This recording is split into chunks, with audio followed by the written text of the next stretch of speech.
Question essentielle parce qu'on avait peut-être un peu oublié, en tout cas les mandatures, les gouvernements précédents, que la santé est le bien le plus précieux et que cette santé, tout commence par la santé, comme on a coutume de dire dans le langage courant. Et la Covid nous a un petit peu réveillés là-dessus. On a vu aussi la difficulté de nos hôpitaux.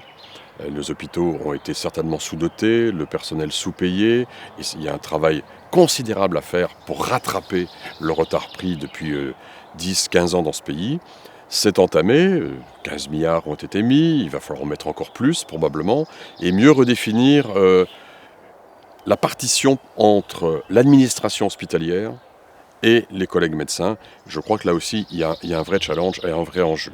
Au-delà, on a aussi d'autres problèmes. Les problèmes, c'est cette fois-ci l'accès à la médecine de demain pour chacun d'entre nous.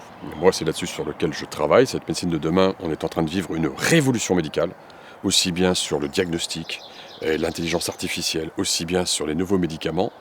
Je suis inquiet en ce moment parce que ces nouvelles pratiques qui vont conduire à ce qu'on appelle la médecine personnalisée, c'est-à-dire qu'on ne va plus soigner une maladie, on va soigner votre maladie, portée par vous, avec vos caractéristiques. Elle va coûter cher et c'est probablement l'obligation d'une révolution pour remettre en place tout un nouveau modèle économique autour du mot médicament. Et si nous réussissons ça, nous pourrons redevenir l'un des 3 leaders mondiaux dans le domaine de la santé. Et je crois que c'est ça le challenge auquel moi je vais participer. Oui, parce qu'il y a une chose autour de la Covid qui a été très étonnante, c'est que les Français étaient persuadés de bénéficier d'une santé, d'une médecine les plus performantes au monde. Nous avions les vaccins, les ingénieurs, et finalement on n'a rien trouvé de tout ça. Le vaccin il est venu de l'étranger, il a fallu l'importer, on n'avait même pas de masque. Les gens ont découvert qu'au fond on était très démunis face aux nouvelles maladies.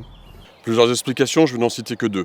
Première explication, budget de la recherche en France, moins 30%, 2010-2017. Un effondrement colossal, un recul incroyable, mesuré très facilement par le niveau de publication des collègues. Parce que plus de moyens.